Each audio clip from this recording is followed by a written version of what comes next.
I came home to a note on the kitchen counter, and my engagement ring sitting right next to it. My parents think you're worthless. I'm taking a break. I replied. Understood. Then I pulled my share from our wedding fund. Made sure her break was permanent and pricey. Hey everyone. Before we jump into today's video, I need your help. We've noticed the channel is losing some traction, and subscribing is one of the best ways you can support us. It's quick, free, and it helps us keep bringing you awesome content. Your support means the world. Let's keep this channel growing together. Thanks so much. Now, let's start the video. Sup, Reddit. My fiancée packed her bags for a break because her family decided I was worthless. Then I found out she'd already canceled the wedding and moved on to someone else. Here's how that backfired. I, 30 male, never thought I'd be one of those guys with a story like this. Growing up in a blue-collar neighborhood in Cleveland, I was raised to believe in honest work, straightforward talk, and keeping your word. My dad spent 35 years at the same manufacturing plant my mom taught second grade at the local elementary school, and they managed to put me through trade school without taking on debt. My fiancée, 27 female Chloe, came from a different world entirely. We met at a friend's barbecue 4 years ago. She was there with a coworker who knew the host. I noticed her watching me fix the host's grill that had been acting up. Something sparked between us that day, despite our different backgrounds, or maybe because of them. She was fascinated by my authenticity, as she called it. I was drawn to her confidence and the way she carried herself. I was engaged to Chloe for just over a year. We'd been together for 4 years total, and honestly, things seemed pretty solid. The wedding was set for next spring, save the dates were already out, and we'd booked this impressive venue that was basically her dream spot.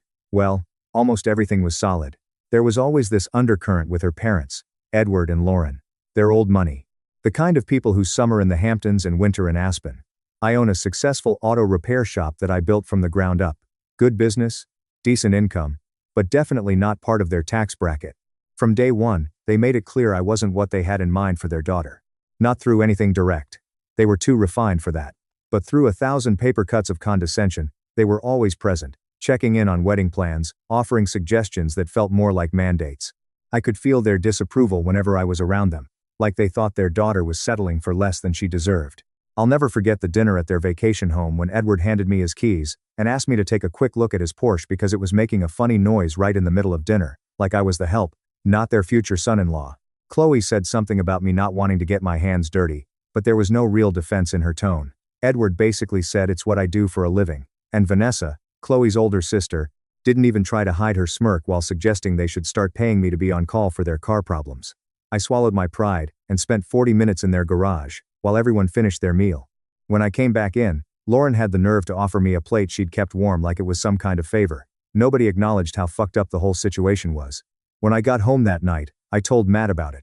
Matt's been my best friend since high school, works construction, calls BS when he sees it, and has never once pulled a punch when I need to hear the truth. Dude, they basically called you the help to your face, he said, grabbing another soda from the mini fridge. What's next? Asking you to park their cars when guests arrive? Hunter, my German shepherd, rested his head on my knee like he could sense my frustration. I scratched behind his ears. Chloe says they're just protective. Protective? Bro, they're not protecting her from you. They're protecting their freaking social status. Matt shook his head. I wouldn't put up with that shit for a second. I shrugged. You know how it is. When you love someone, you don't let their family treat them like garbage, Matt countered. And you don't let anyone treat you like garbage either. Chloe always brushed it off when I mentioned these slights. They're just protective, she'd say. They want the best for me. I believed her at first because that's what you do when you love someone. You trust them. We had this joint account set up specifically for wedding expenses. We each put in $30,000. Mine from years of building my business. Hers probably funded by her parents. The total was about $60,000 for the wedding we were planning. Looking back, there were signs I missed. Chloe started having more private calls with her parents, and especially Vanessa. She'd step out of the room, lower her voice, started questioning things we'd already decided on. But when you're in it, you don't always see what's happening. Vanessa had Chloe's ear from the beginning, the divorced older sister who knew men and was always warning Chloe about settling. She'd send Chloe articles about women who married down and regretted it. She'd introduced Chloe to her rich friends' brothers and cousins even after we were engaged, always with the same line, just socializing. Nothing wrong with having options. And Chloe let her, defended her. She's just looking out for me, she'd say. Our fights became more frequent. I'd call out her family's condescension, and she'd immediately go on the defensive, saying I was being too sensitive or that I should make more of an effort to fit in. After one particularly heated argument where I pointed out that Vanessa had referred to my shop as my little garage business at a family dinner, Chloe snapped and said, maybe I should be more ambitious. That her father built an empire while I was content just fixing cars. I stared at her, seeing for the first time the contempt beneath the surface. Those cars pay for half of this wedding and they paid for that ring on your finger. She apologized later, blamed it on wedding stress. I accepted it because I thought we were working towards something real. The final straw came 2 days before she left. Vanessa had invited herself over to our place supposedly to discuss wedding details. Chloe had stepped out to pick up some food, leaving me and Vanessa alone. Hunter, who never liked Vanessa, by the way, kept his distance, watching her suspiciously from his dog bed in the corner. The moment Chloe was gone, Vanessa told me straight up that Chloe was settling. That she could have anyone better than me, like the surgeon son of her father's golf buddy who just bought a summer house in the Hamptons. When I told her to leave, she laughed and said she was working on Chloe, and that she'd come to her senses eventually. When Chloe got back, I told her immediately. Your sister just told me she's actively trying to break us up, I said. The moment she walked through the door. What are you talking about, Vanessa? She straight up told me. You're settling with me. What does that mean, Chloe? Her face flushed. Oh my God, Justin, you always do this. Do what? Tell you when your family is being assholes to me. I ignored it for long just for the sake of you, but that was really fucked up. No, you always twist everything they say. She was probably joking. Come on, don't take it personally. Joking? Are you fucking serious? Well, maybe if you weren't so goddamn insecure about Chloe. My voice rose. Your sister just disrespected me and I'm insecure. Yes, insecure, Chloe shouted back. Because any normal person would laugh it off instead of making it into this huge thing. And here you are defending her again. I'm not defending anyone. I'm just sick of every family dinner, every conversation ending with you complaining because they treat me like shit. Do you even see the problem here? Listen, you're going to either talk sense to them or some things will change. They're just responding to your attitude. You're complaining about Vanessa. Well, at least she doesn't make me feel like I have to choose between my family and my fiancé. She shot back, tears in her eyes. That was the last fight before things imploded. She slept on the couch that night while Hunter slept in my bedroom. Yeah, best night of his life. I knew something was wrong when I came home from work on a Tuesday. The apartment felt different. Empty somehow. Even before I realized some of her things were missing, Hunter met me at the door instead of his usual spot on the couch, following me around anxiously like he sensed the shift. I found the note on the kitchen counter next to her engagement ring. 3 paragraphs that boiled down to 5 words that hit like a physical blow. My family thinks you're worthless. The full message was longer, couched in softer language about taking a break and reevaluating our compatibility and different life expectations. But those 5 words, the only ones that really mattered, burned through everything else. My parents are concerned about our future together, she wrote. They don't think you can provide the lifestyle I deserve. I need time to think about what I really want. I'll be staying with them for a while. She didn't even have the guts to say it to my face. 4 years and I get a fucking note. I sat at the kitchen table for hours. Her ring, catching the light when I moved. That 3-carat diamond that had stretched my budget to the breaking point 2 years ago, long before I even started saving for the wedding fund. The ring that made her eyes light up when I proposed. Not good enough, not established enough, worthless. After 4 years together, after she had pushed for this big wedding, something about the timing felt off. We had final venue deposits due in just a couple of weeks. I'd poured $30,000 of my savings into our joint wedding account. The practical side of my brain started firing up through the shock and hurt. This wasn't an emotional pause. This was a calculated delay tactic. A nasty little voice in my head whispered, check the venue. The next morning I called the venue coordinator. Brenda, hi, this is Justin Davies. I wanted to check on some menu details for the spring wedding. There was a pause. Too long. Oh, Mr. Davies. Actually, Chloe called on Monday afternoon. She canceled the booking Monday. The day before the break note canceled. I kept my voice light. Not rescheduled. No. Full cancellation. Unforeseen circumstances. She said the initial $10,000 deposit is non-refundable. Of course. Of course. That deposit came from our joint account. I thanked Brenda and hung up. Then I sat at my kitchen table staring at nothing. The break was theater. The wedding was already dead by her hand. I logged into online banking. Joint account balance. $50,000 remaining. My $30,000 contribution. Her $30,000 minus the lost $10,000 deposit. My half of that remaining $50,000 was $25,000. It was my money for a wedding she'd secretly killed. I transferred my $25,000 out. Clean, simple, fair. Then I texted her, Chloe, just found out from the venue you canceled everything on Monday before your note, so the break is permanent. I've withdrawn my share of the remaining funds from the wedding account. Seems fair since there's no wedding. Hope you find the lifestyle you deserve. Then I blocked her number and her parents' numbers and her sister Vanessa's number too. I called Matt immediately after. Need a drink? Was all I said. 20 minutes later, he was at my door with a six-pack and pizza. Hunter circled us excitedly. He always liked Matt, probably because Matt snuck him pepperoni when he thought I wasn't looking. I laid out the whole situation, the note, the venue, the money. Holy shit, Matt said, letting out a low whistle. So, she dumps you with a note after canceling the venue, but before telling you there's no wedding. That's some calculated BS right there. Yeah, well, I'm done being the nice guy in this story. Matt raised his can. About damn time. Cheers to finally growing a spine. Screw you. I laughed for the first time in days. Seriously though, Matt said, suddenly sincere. You did the right thing. She was trying to play you. Hunter settled between us on the couch, head on my lap, completely content now that his pack was back together, minus one member he probably wouldn't miss. Sometimes understanding is a very expensive lesson for someone else. The silence lasted exactly 6 days. Blocking is merely a suggestion these days. Thursday morning. Voicemail. From an unknown number. Chloe, angry, not sad. Justin. What on earth do you think you're doing? You took money from our wedding account. You can't just do that. Call me immediately. Our wedding. The one she canceled. Delusional. I didn't call. Emails followed. Urgent. Financial error. You've made a huge mistake. We need to talk now. The gist? I'd stolen from her. I was petty and ruining her. The break wasn't a breakup. Sure. She waffled about the venue cancellation being not finalized when I confronted her. But let's be real. Full cancellation is pretty final. She's spinning, Matt said over lunch at the diner near my shop. She thought you'd roll over and wait for her to decide if you're worthy. Now she's scrambling.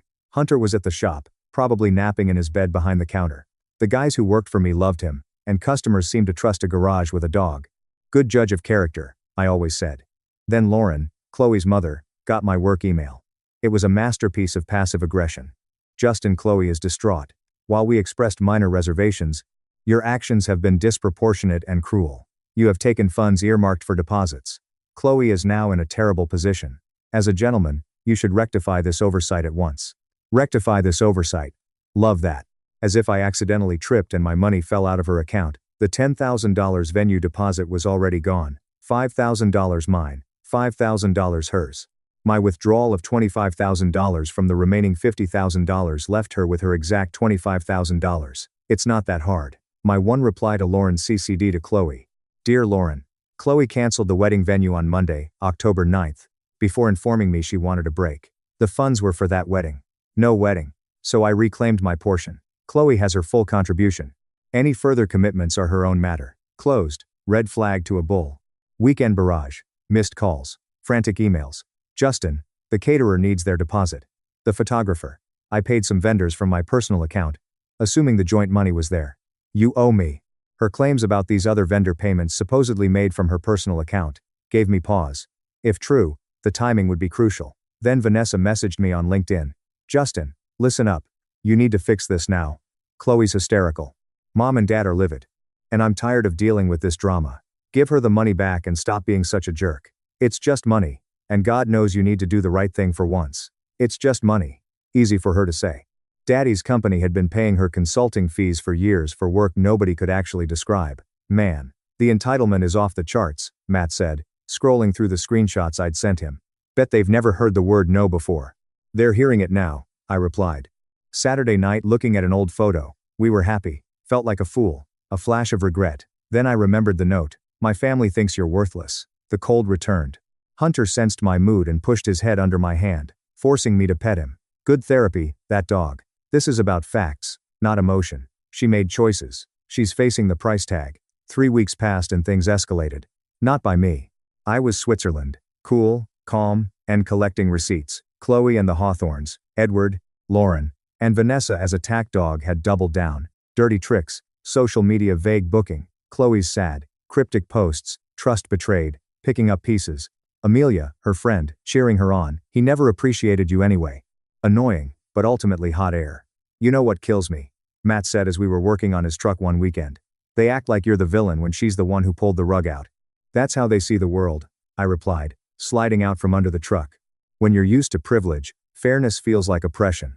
Look at you getting all philosophical. Matt laughed, handing me a wrench. Next, you'll be starting a podcast. Autoshop Wisdom, with Justin. Hunter was racing around the yard, enjoying the freedom to run. Chloe had always insisted he was too energetic, and wanted him crated when she had friends over. He seemed happier these days. Made 2 of us. Then came the shared items gambit. Chloe emailed a demand list for items from my apartment. Some gifts from her. Fair enough. But then my stuff bought pre-Chloe. Sound system, vintage car parts I collected, tools. We enjoyed them together, but that's not how ownership works. She also demanded kitchen gadgets that were wedding shower gifts sent to my address from my relatives. The audacity, but the financial fog machine was the big one. She claimed she fronted thousands for various wedding things, dress alterations, deposits for smaller vendors, from her personal accounts with the understanding she'd be reimbursed from the joint wedding fund. As I looked into it, I found she had produced some invoices. The problem, I never agreed to reimburse her for personal wedding attire from the joint fund. Her dress was her dress. My suit was my suit. Those deposits she was claiming, I discovered some were dated after she canceled the main venue. So, she canceled the wedding, then continued to spend money on photographers, florists, and other vendors. On what exactly? A phantom wedding, or more likely to create financial obligations she could later pin on me while she bought time with her break story. She was also demanding I pay half the cancellation fees for vendors she booked, and she canceled, including the main venue's $10,000 non-refundable deposit. She conveniently forgot that $5,000 of that lost deposit was my money already. She wanted me to pay another $5,000 so she'd be whole, and I'd be out $10,000. The math of the truly entitled is a special kind of creative accounting. Her parents backed her. Lauren called my mother. My mom listened and basically told Lauren that Chloe made some decisions without consulting me and is now upset about the consequences. That conversation ended quickly. Go, Mom. Vanessa left sanctimonious voicemails saying, I was jealous that Chloe comes from money and I don't, and that a real man would step up and do the right thing. A secret wedding cancellation is me being petty. Okay, princess. The harassment continued. The Hawthorns couldn't believe their precious daughter was facing actual consequences, so they ramped up the pressure. Edward called my shop directly, getting one of my mechanics on the phone. The poor guy came to my office looking confused. Boss? There's some angry dude on the line saying he's your almost father-in-law, and demanding to speak to you. I took the call in my office. The door closed. Edward didn't bother with pleasantries. Justin. This has gone far enough. You've made your point. Chloe is very upset. I'm sorry to hear that, I said, trying to keep my voice neutral. But I'm not sure what you expect me to do about it. You know exactly what the money. Return it, and we can all move forward. I almost laughed. Forward to what exactly? Chloe canceled our wedding without telling me, then left me a note saying I wasn't good enough for her. There's no forward from that. She was confused. Under pressure. Weddings are stressful and she made a mistake. But you're punishing her financially, which is spiteful and beneath you. Edward, let me be clear. The money I took was my contribution to our wedding fund. A wedding that no longer exists because your daughter canceled it. I didn't take her money. I took mine. He sighed like he was talking to a particularly dense child. Look, son, I'm not your son, and I never will be. Fine, Justin, be reasonable. Chloe has expenses, commitments she made in good faith after she canceled the venue. That's not good faith, that's manipulation. This isn't going away, Edward said, his voice hardening. We have options, legal options. Go for it, I replied, surprised at how calm I felt. Document everything I have. The call ended with Edward threatening vague consequences.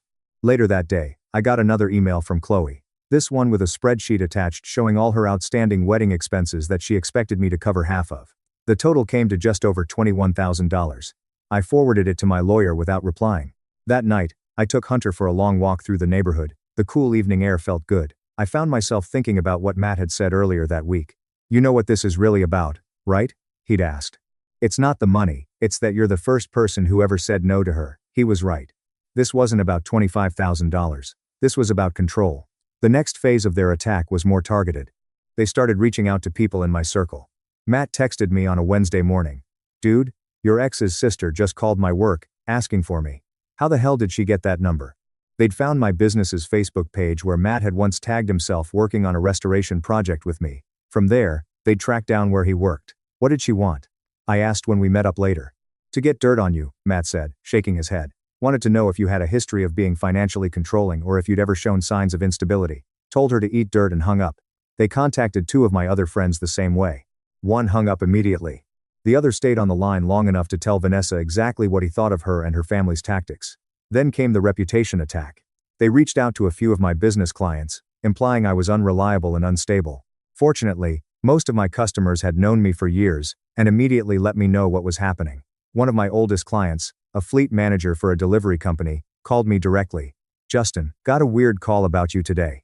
Woman claiming to be your ex's mother, said I should reconsider doing business with you, because you're in some kind of legal trouble." "What the hell is that about?" I explained the situation briefly. He laughed. "Well, that backfired on her. Just signed off on getting those 3 new vans serviced with you instead of the dealer. If they're trying to mess with you, you must be doing something right." The last straw was when they called my parents. My dad, never one for long conversations, simply said, "My son is an honest man. Your daughter broke his heart. You should all be ashamed," and hung up.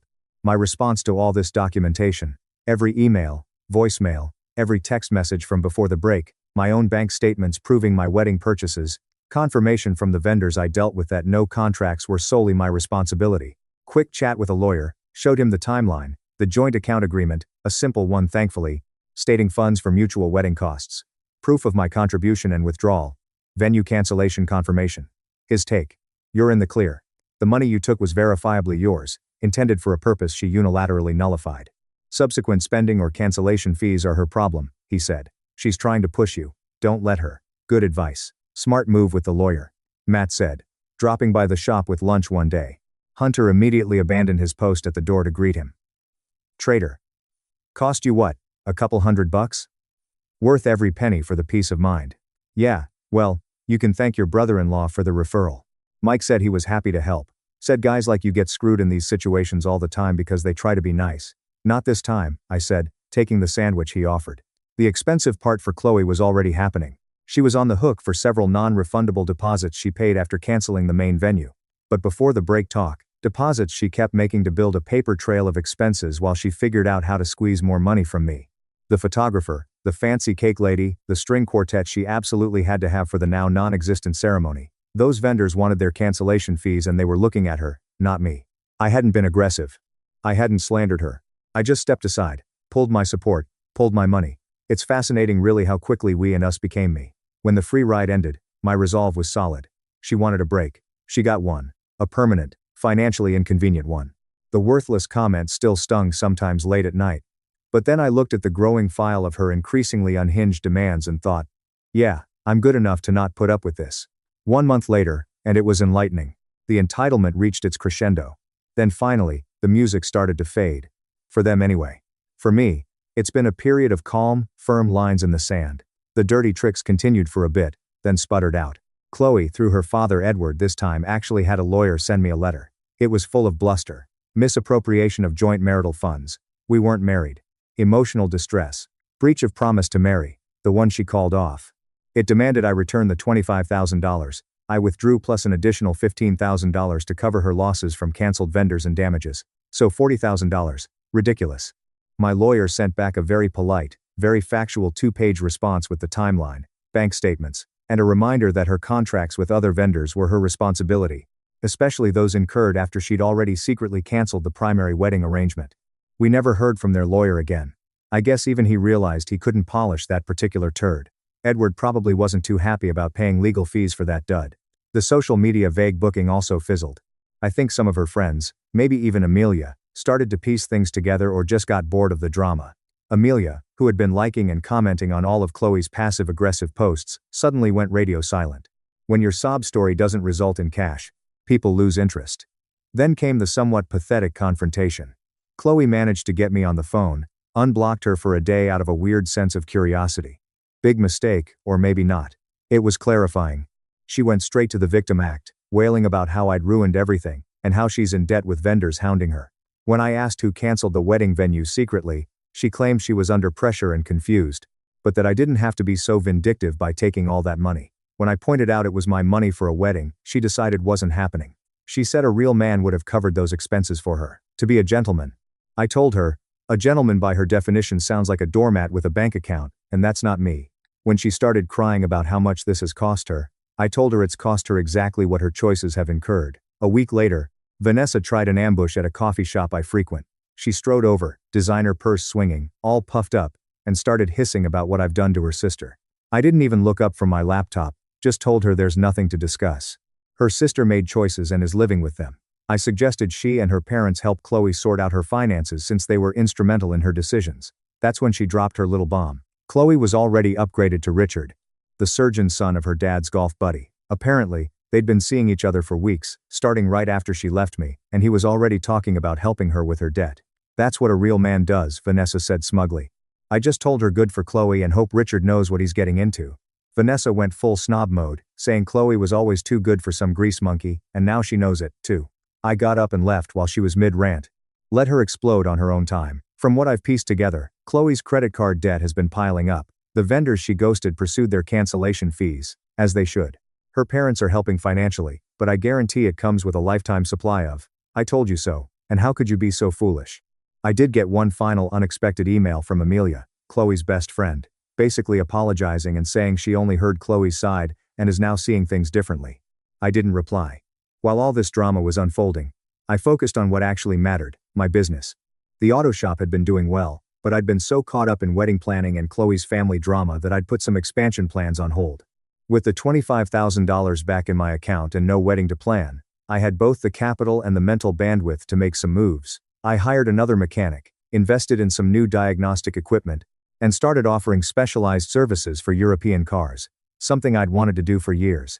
Turns out the customers with Porsches and BMWs who don't want to pay dealer prices are happy to find a skilled independent shop. Ironic, considering how Chloe's dad had treated me over his precious Porsche. The new direction was paying off. Revenue was up 22% compared to the same quarter last year. My guys were getting specialized training and word was spreading. I even had to start turning away some work because we were booked solid 3 weeks out.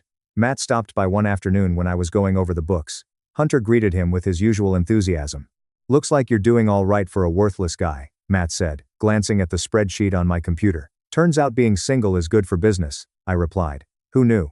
You should send Chloe a thank you note, he joked. Dear Chloe. Thanks for dumping me so I could focus on making actual money instead of planning ways to impress your awful family. I laughed. Yeah, I'm sure that would go over well. Seriously though, Matt said, leaning against my desk. You dodged a bullet. Imagine being tied to those people for the rest of your life. I nodded. He was right. As painful as the breakup had been, it would have been worse to spend decades dealing with the Hawthorns' constant judgment and Chloe's increasing resentment. Speaking of bullets dodged, Matt continued, heard anything about the new guy, the surgeon? Not a word, I said. And I'm perfectly happy keeping it that way. Little did I know that particular story was just beginning to unfold. It's been nearly 5 months since that last phone call with Chloe, and about 7 since my world tilted on its axis. Life moves on. It's quieter now. The anger has mostly faded.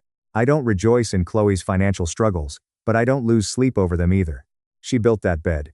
She's sleeping in it. From what little I hear, Chloe is still dealing with the financial fallout. She had to move back in with Edward and Lauren for a while to save money, which I imagine is its own special kind of hell for all involved. The dream wedding debt is apparently a sore subject. About a month ago, I ran into Amelia at the grocery store. She looked uncomfortable seeing me, but came over anyway to ask how I was doing. When I said I was good, she asked if I'd heard what happened. That's where she dropped the bomb. Turns out the doctor Chloe started seeing Richard, not actually a surgeon or wealthy, just a con artist who targeted rich families. He convinced Edward to invest in some fake medical tech startup, then disappeared with the money. They were trying to keep it quiet, but it was all over their social circle. I couldn't help but laugh. Karma's a bitch. The best part, Chloe and Vanessa had a nuclear meltdown over it. Chloe blamed Vanessa for introducing them and pushing her to leave me. Called her a toxic bitch at Edward's birthday dinner in front of everyone. They're not speaking, and Vanessa's not even allowed at family functions anymore. You can't make this shit up, Matt said when I told him over takeout. We were sitting in my backyard. Hunter chasing a ball while we talked. Almost makes me feel bad for her. Almost. The irony is unreal. I agreed. They thought I wasn't good enough and then got taken for $500,000 by some con artist posing as exactly what they wanted. Just goes to show. Matt said, sometimes the best revenge is just getting out of the way and letting karma do its thing. I was finishing up work at the garage one Tuesday evening when Chloe showed up, looking thinner and more drawn, but still dressed impeccably. She wanted to talk. Against my better judgment, I gave her 5 minutes. Hunter, who had been dozing in his bed, immediately perked up when she walked in. He didn't growl, but he moved to stand between us, watching her carefully. Smart dog. She started with the waterworks, saying she made a huge mistake listening to her family, especially Vanessa. Said Richard was a disaster, her family's a mess, and she's living in her childhood bedroom at 30. Said she misses me and has changed. I felt nothing watching her cry. When she finished her speech about how she's learned her lesson and we could try again, I simply said, no. Her face fell. What do you mean no? I mean, No. We're not getting back together. We're not trying again. There is no us anymore. The tears didn't stop, but something calculated entered her eyes. She asked, "There's someone new, right? You moved on already?" When I told her my life isn't her concern anymore, she got angry. The tears dried up as she accused me of being cruel after she came to apologize. "You came here because your backup plan failed spectacularly, and you need somewhere to land. I'm not it." Her face hardened and she accused me of enjoying seeing her suffer and having a vindictive streak. I told her to leave or I'd call the cops. As she walked out, she said I'd regret this, that when I'm alone with my little garage, I'll wish I'd given us another chance. I smiled for the first time since she'd walked in. I'd rather be alone in my garage than with someone who thinks I'm worthless. Later that night, I texted Matt. "You'll never guess who showed up at the shop today." His response came quickly. Princess Entitlement herself. "What did she want to try again?" "Said she's changed." "And you said hell no." "That's my boy." "Dinner Friday. To celebrate your continued freedom. You're buying in your dreams. Cheapskate." As for me, the $25,000 I'd withdrawn from the joint account went straight back into my savings, where it belonged. I kept the engagement ring. It's in a safe deposit box. Maybe one day I'll sell it. Or maybe it'll just be a very expensive reminder. I've been on a couple of dates, nothing serious. I'm not in a rush. My revenge, if you can call it that, was simply to hold her accountable for her own actions. I didn't stoop to her level. I didn't engage in mudslinging. I just stated facts, protected my money, and walked away. Hunter and I moved to a smaller place closer to the shop. No point keeping the apartment we'd rented with Chloe in mind. It's just right for the two of us.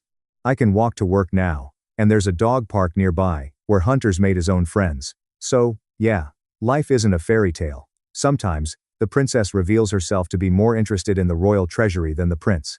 And sometimes the worthless guy turns out to be good enough to see through the deception and walk away with his dignity and his savings intact. Thank you so much for watching until the end. If you really like our videos, please don't forget to like, share, and subscribe. Have a great day.